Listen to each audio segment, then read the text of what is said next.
আজকে আমরা বেরিয়েছি রায়কোটপাড়ায় আবার ডিপি ওয়ার্কস করতে। আজকে রবীন্দ্রনগর ভাটাখানায় যাচ্ছি আমরা সবাই যাচ্ছি। দে টাকা ফুলটুসি একটু বল জয়গুরু, বল জয়গুরু, জয়গুরু সবাইকে।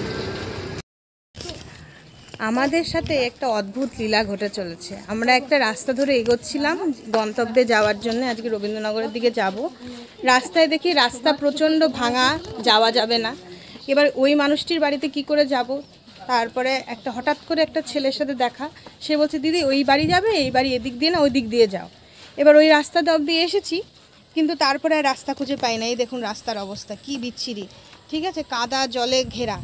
তারপরে হঠাৎ করে আরেকটা লোকের সাথে দেখা, সে বলল কি যে আপনারা এদিক দিয়ে না যেয়ে আমার বাড়ির উপর দিয়ে যান, সুবিধা হবে। ওই দেখুন ওই যে নীল শার্ট পরা, সে আমাদের কিন্তু পথ দেখাচ্ছে। তো ওই যে অবিন দাদা বলেন না যে ঠাকুর কি তোমার মূর্তি থেকে বেরিয়ে এসে কথা বলবে, কারণ না কারোর মাধ্যমে তিনি কথা বলে চলেছেন আমাদের সাথে সব সময়। সত্যি সত্যিই তাই। এই খাল বিল নোংরা আবর্জনা এইসব পেরিয়ে আমাদের দেখুন মায়েরা আগাচ্ছে।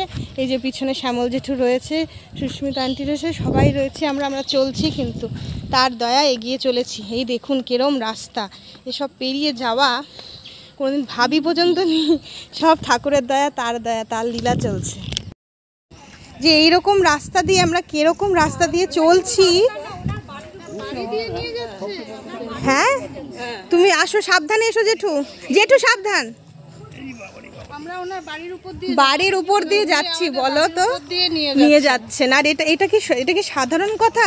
তাহলে যে অবিন দাদা বলেন যে সত্যি সত্যি ঠাকুরের লীলা সব সময়, আর ঠাকুর কোনো না কোনো মানুষের মাধ্যমে, সে দীক্ষিত হোক অদীক্ষিত হোক, কথা বলে চলেছেন। একজনের বাড়ির উপর দিয়ে যাচ্ছি, খুব সুন্দর বাগান তার। তিনি দীক্ষিত মানুষও নন, কিন্তু আমাদের হেল্প করছেন।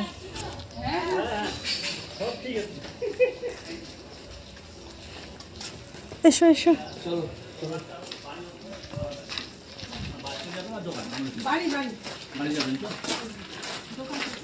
না দোকানে যাব না, বাড়িতে যাব।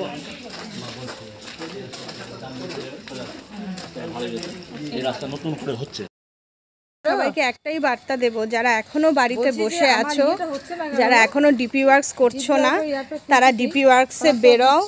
তাহলে বুঝবে ঠাকুরের লীলা কিভাবে আমাদের সাথে রেগুলার হয়ে চলেছে, এবং আমরা তার আশীর্বাদের তলে সব সময় রয়েছি।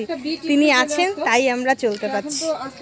অমলেশ বিশ্বাস, সুস্মিতা বিশ্বাসের বাড়ি কোনটা? এইটা।